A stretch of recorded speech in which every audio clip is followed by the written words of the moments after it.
Okay guys, so hari ni kita nak pergi tanya dekat orang-orang dekat sini asam pedas dekat mana yang diorang rasa paling sedap. Sebab aku nak try. Jom. Asam pedas mana yang awak rasa paling sedap? Asam pedas Pak Mat. Asam pedas Pak Mat kat mana? Dekat Alur Gajah. Dekat Alur Gajah. Asam pedas Pak Mat Alur Gajah. Okay, terima kasih.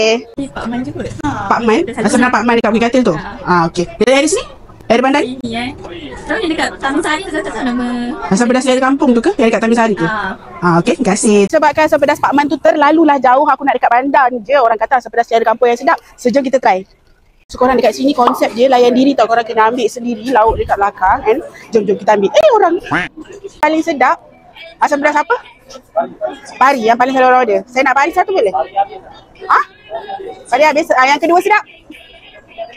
Tenggiri. Anak tenggiri satu, nasi satu. Aku ada dia punya asam pedas ikan tenggiri sebab dia kata ikan pari dah habis. So tak apa. And untuk satu bahagian ikan ni sekali dengan kuah RM18 korang. So first of all aku nak komplain satu je, dengan RM18 aku expect dia panas. So ini memang sejuk. So kita rasa dulu kuah dia. Bismillahirrahmanirrahim. Oh, dia punya rasa belacan dia padu kan. Memang terus naik sampai ke hidung. Orang yang ada gaya sedung ni kejap lagi confirm allergy.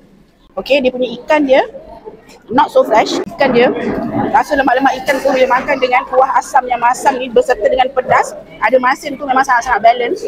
Aku faham kenapa ramai sangat orang makan kat kedai ni. Alright, so kalau nak makan pedas-pedas ni mestilah kita nak rasa makan cendol pula. Lagi-lagi sekarang ni panas, subhanallah. So kita try dia punya cendol selera kampung. Aku nak kacau tapi dia punya isi dia terlalu banyak sangat. Melempah, tumpah man. Tak kacau lagi pun.